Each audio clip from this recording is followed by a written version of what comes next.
Assalamualaikum warahmatullahi wabarakatuh. Jumpa lagi dengan Mimin di Ahmad Channel Indo. Di kisah kali ini atau di cerita kali ini, Mimin akan mengisahkan kisah Sufi Al-Imam Hasan Al-Basri. Tanpa berlama-lama lagi, mari kita masuk ke alur ceritanya. Kisah Sufi Al-Imam Hasan Al-Basri. Nasihat Tuhan untuk sang wali. Pada suatu hari, Hasan Al-Basri pergi mengunjungi Habib Ajami, seorang sufi besar lain. Pada waktu sholatnya, Hasan mendengar Ajmi banyak melafalkan bacaan sholatnya dengan keliru.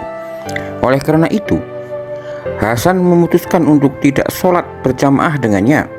Ia menganggap kurang pantaslah bagi dirinya untuk sholat bersama orang yang tidak mengucapkan bacaan sholat dengan benar. Di malam harinya, Hasan Al-Basri bermimpi.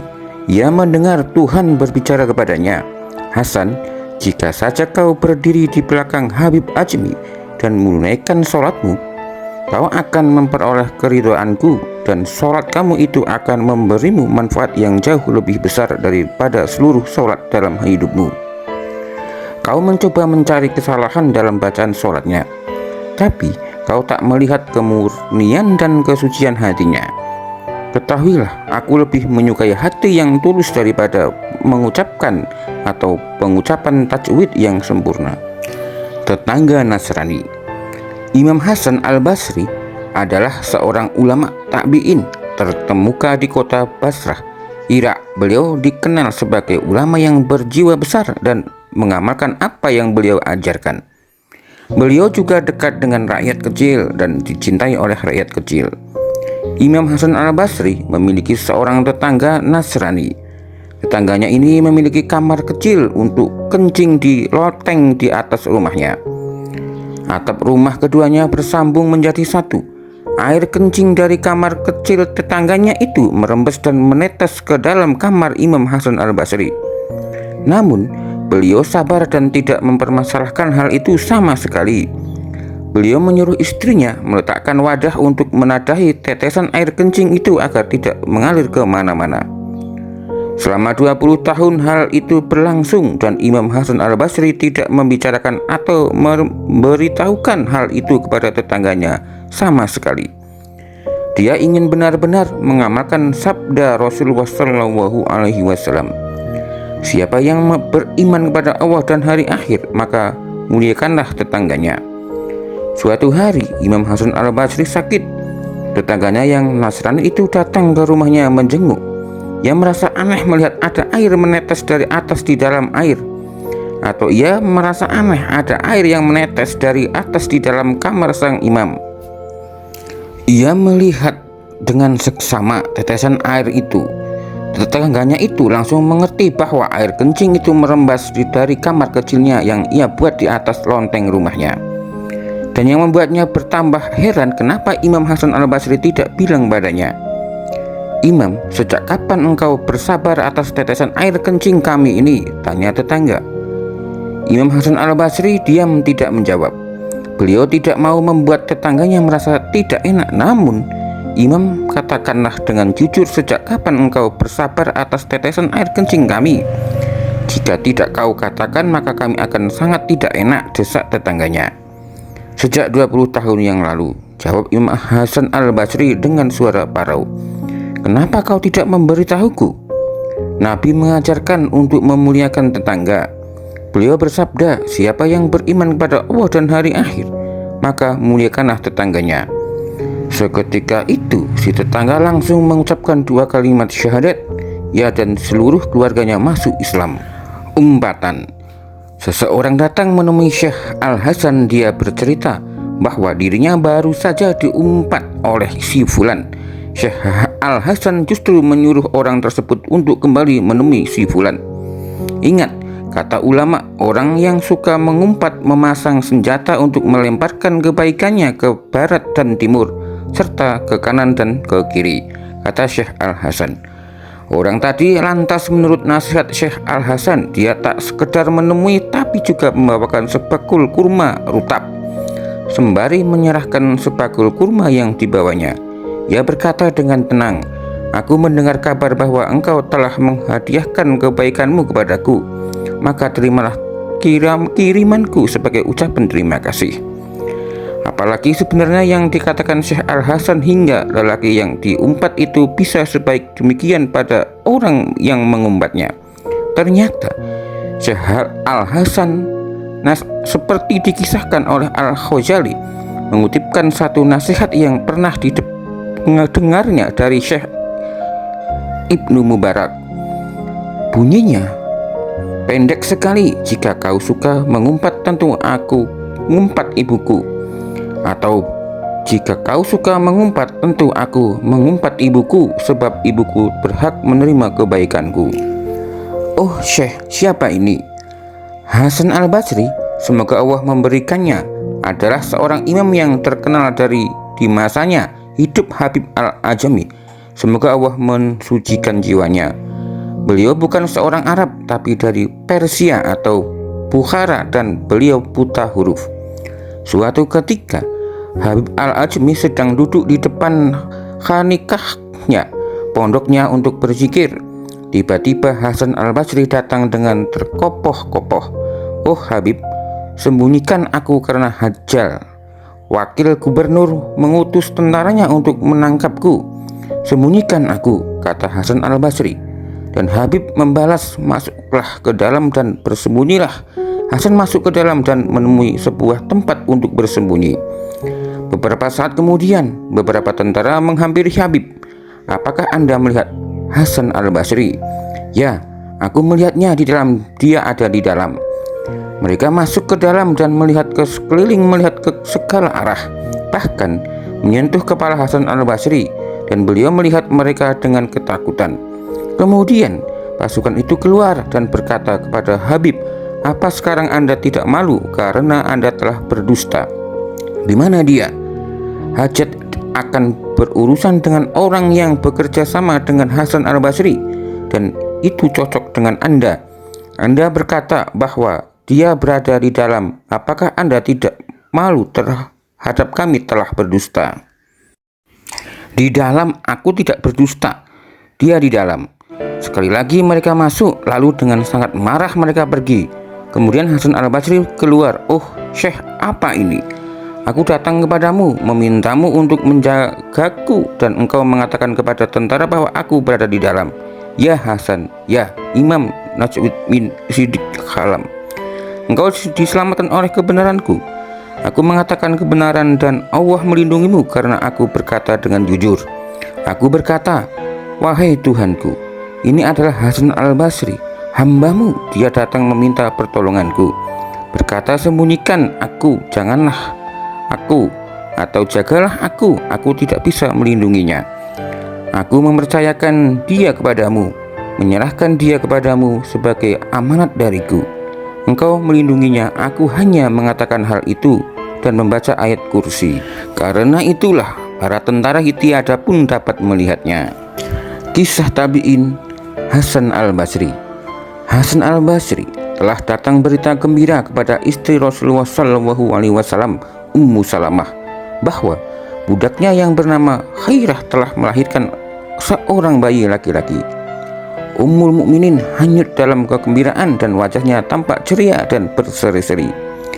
Dia mengutus seseorang untuk membawa ibu dan bayinya ke rumah selama masa-masa pemulihan pasca melahirkan. Khairah adalah budak yang paling beliau sayangi, dan beliau telah rindu menantikan kelahiran bayi pertama dari budaknya ini. Tak lama setelah itu, Khairah pun datang dengan bayi digendongnya. Ketika Ummu Salamah memandangnya, beliau langsung menyukai bayi itu karena wajahnya yang tampan dan cerah, menarik hati siapapun yang memandangnya. Ummu Salamah bertanya kepada budaknya, sudahkah engkau memberikan nama untuknya, wahai Khairah? Khairah menjawab, belum, aku ingin Andalah yang memelihatkan atau memberikan nama untuknya sesuka Anda. Ummu Salamah berkata, kita akan memberi nama yang berkahi Allah Subhanahu wa Ta'ala, yaitu Hasan. Lalu beliau mengangkat tangannya untuk mendoakan kebaikan bagi sang bayi. Kebahagiaan atas kelahiran Hasan itu tidak hanya dirasakan oleh keluarga Ummul Mukminin Ummul Salamah saja, namun juga dirasakan oleh seisi rumah di Madinah, yaitu di rumah sahabat utama yang juga penulis wahyu Rasulullah, Zaid bin Sabit. Sebab ayah si bayi, yakni Yasar, adalah budak Zaid bin Sabit yang paling disayangi dan diutamakan di antara budak yang lain. Hasan bin Yasar, yang pada akhirnya lebih terkenal dengan sebutan Hasan al-Basri, tumbuh di salah satu rumah Nabi Shallallahu Alaihi Wasallam, besar di pangkuan salah satu istri beliau, yaitu Hindun binti Suhail yang lebih sering dipanggil dengan Ummu Salamah. Adapun Ummu Salamah, kalau membaca belum tahu, adalah seorang wanita Arab yang termasuk paling sempurna akalnya, banyak keutamaannya dan teguh pendiriannya. Beliau juga termasuk istri Nabi yang paling luas pengetahuannya dan paling banyak meriwayatkan hadis dari Rasulullah. Beliau meriwayatkan sebanyak 387 hadis. Beliau juga termasuk dari sedikit bilangan wanita di masa jahiliyah yang mampu baca tulis. Hubungan bayi yang beruntung itu dengan Ummu Salamah tidak hanya sebatas itu. Lebih jauh lagi, karena seringkali ibunda beliau Khairah harus keluar dari rumah untuk mengurus kebutuhan Ummul Mukminin sehingga harus meninggalkan bayinya. Bila sang bayi menangis karena lapar, maka Ummul Mukminin meletakkan bayi itu di pangkuannya, lalu disusui supaya diam. Karena rasa cintanya terhadap bayi itu, Ummul Mukminin bisa mengeluarkan air susu yang kemudian diminum oleh si bayi hingga merasakan kenyang dan diam dari tangisannya. Dengan demikian, kedudukan Ummul Salamah bagi Hasan al-Basri adalah sebagai ibu dalam dua sisi. Pertama, karena Hasan al-Basri adalah seorang dari mukminin, sedang Ummu Salamah adalah Ummul Mukminin. Kedua, Ummu Salamah adalah ibu sesuan bagi beliau. Anak ini meraih kesempatan emas untuk bergaul dengan istri-istri Nabi Shallallahu Alaihi Wasallam, sebab rumah-rumah mereka berdekatan sehingga ia bisa bermain dari satu rumah ke rumah yang lain. Sudah barang tentu akhlak beliau terwarnai oleh para penghuni rumah itu dan mendapatkan bimbingan dari mereka. Seperti yang diceritakan oleh Hasan al-Basri sendiri, dia mengisi rumah Ummul Mukminin dengan ketangkasannya yang menyenangkan. Sering dia naik ke atap rumah lalu berpindah-pindah dengan lincahnya. Hasan dibesarkan dalam suasana yang diterangi oleh cahaya nubawah atau nubuwah dan meneguk sumber air jernih ilmu yang tersedia di rumah-rumah Ummahatul Mukminin atau istri-istri Nabi. Beliau juga berguru kepada sahabat-sahabat utama di Masjid Nabawi. Beliau meriwayatkan dari Utsman bin Affan, Ali bin Abi Thalib, Abu Musa al-Asy'ari, Abdullah bin Umar, Abdullah bin Abbas, Anas bin Malik, Jabir bin Abdillah, dan lain-lain. Meski demikian, kekaguman yang paling menonjol jatuh kepada Ali bin Abi Thalib radhiyallahu anhu. Dia mengagumi keteguhan agamanya, ketekunan ibadahnya, kezuhudannya terhadap kesenangan dunia, kefasihan lidahnya, hikmah-hikmahnya yang berkesan di hatinya, kemantapan tutur katanya, dan nasihat-nasihatnya yang menggentarkan hati, sehingga beliau berusaha berakhlak dengannya dalam hal takwa dan ibadah, serta mengikuti jejaknya dalam memberikan keterangan dan kefasihan bahasanya. Menginjak usia 14 tahun, ketika memasuki usia remaja, beliau berpindah bersama kedua orang tuanya ke Basrah dan menetap di sana. Dari sinilah muncul julukan Al-Basri yang dinisbahkan pada kota Basrah. Lalu keutamaan beliau mulai dikenal orang-orang di Basrah. Di saat Hasan al-Basri menjadi imam kota Basrah, merupakan benteng Islam yang terbesar dalam bidang ilmu pengetahuan. Masjidnya yang agung penuh dengan para sahabat dan tabi'in yang hijrah ke sana, dan halakah-halakah keilmuan dengan beraneka ragam dan coraknya memakmurkan masjid-masjid dan suraunya atau suraunya. Hasan al-Basri tinggal di masjid itu dan menekuni halakah Abdullah bin Abbas, habru ummati Muhammad, ustadznya umat Muhammad. Dia mengambil pelajaran tafsir, hadis, qiraah, fikih, adab, bahasa, dan sebagainya, hingga beliau menjadi seorang ulama besar dan fuqaha yang terpercaya. Maka umat banyak menggali ilmunya, mendatangi majelisnya, serta mendengarkan ceramahnya yang mampu melunakkan jiwa-jiwa yang keras dan mencucurkan air mata orang-orang yang terlanjur berbuat dosa. Banyak orang terpikat dengan hikmahnya yang mempesona. Nama Hasan al-Basri telah menyebar di seluruh daerah dan dikenal di mana-mana. Para gubernur dan khalifah menanyakan dan mengikuti beritanya. Khalid bin Sofwan bercerita, "Aku bertemu dengan Muslamah bin Abdul Malik di daerah Hijrah atau di daerah Hirah. Beliau berkata, 'Wahai Khalid, ceritakan kepadaku tentang Hasan al-Basri. Aku rasa engkau lebih mengenalnya dari yang lain.' Aku berkata, 'Semoga Allah menjaga Anda, saya sebaik-baik orang yang akan memberikan keterangan tentang Hasan al-Basri, wahai Amir. Karena saya adalah tetangga sekaligus muridnya yang setia. Saya lebih mengenal beliau daripada orang Basrah lainnya.' Beliau berkata, 'Ceritakan apa yang Anda ketahui tentangnya.' Saya berkata, 'Beliau adalah orang yang hatinya sama dengan lahiriahnya, perkataannya serasi dengan perbuatannya. Jika menyuruh perkara yang ma'ruf, maka beliau pula yang paling sanggup melakukannya. Jika melarang yang mungkar, beliau pula yang paling mampu meninggalkannya. Saya mendapatkan sebagai orang yang tidak memerlukan pemberian dan zuhud terhadap apa yang ada di tangan orang lain. Sebaliknya, saya dapat betapa orang-orang memerlukan dan menginginkan apa yang dimilikinya.' Maslamah berkata, 'Cukup wahai Khalid, cukup. Bagaimana kaum itu bisa sesat bila ada orang semisal dia di tengah-tengah mereka?'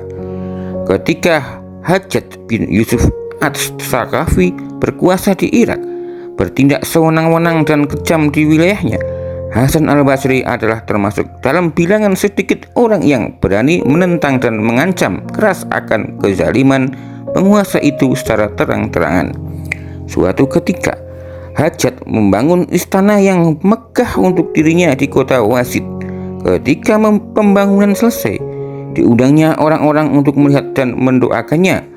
Hasan al-Basri tak mau menyia-nyiakan kesempatan yang baik di mana banyak orang sedang berkumpul. Dia tampil memberikan ceramah, mengingatkan mereka agar bersikap zuhud di dunia dan menganjurkan manusia untuk mengejar apa yang ada di sisi Allah Subhanahu wa Ta'ala. Begitulah ketika Hasan al-Basri tiba di tempat itu dan melihat begitu banyak orang-orang mengelilingi istana yang megah dan indah dengan halamannya yang luas, beliau berdiri untuk berkhutbah. Di antara yang beliau sampaikan adalah, kita mengetahui apa yang dibangun oleh manusia yang paling kejam, dan kita dapati Fir'aun yang membangun istana yang lebih besar dan lebih megah daripada bangunan ini. Namun kemudian Allah membinasakan Fir'aun beserta apa yang dibangunnya.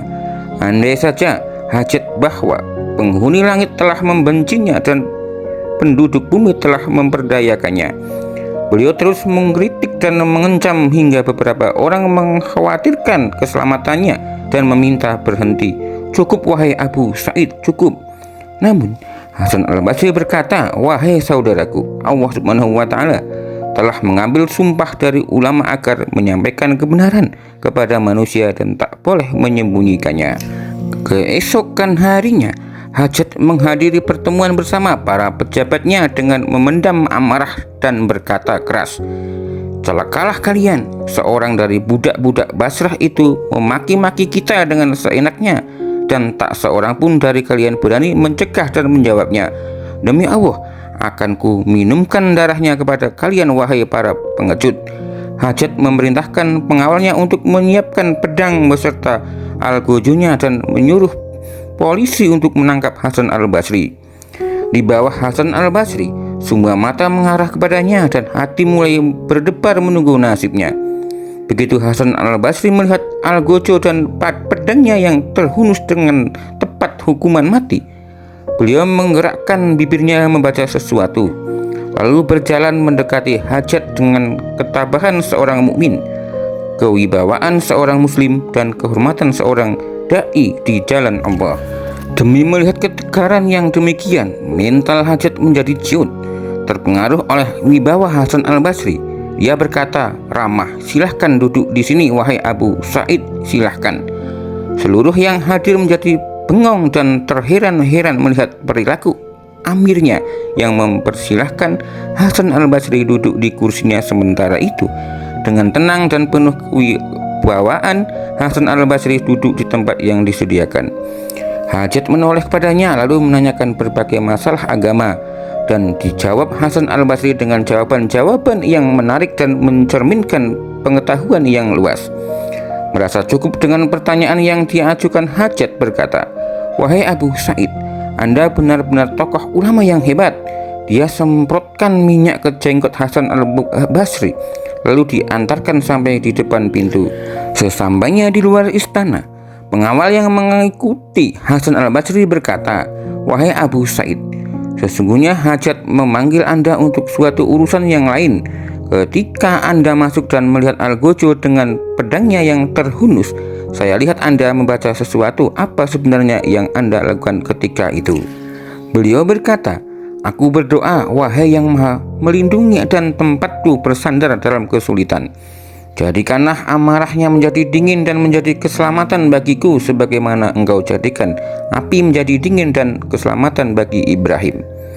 Kejadian serupa sering dialami Hasan al-Basri berhubungan dengan para wali negeri dan amir, di mana beliau selalu lolos dari setiap kesulitan tanpa menjatuhkan kewibawaannya di mata para penguasa tersebut, dengan lindungan dan pemeliharaan Allah Subhanahu wa Ta'ala.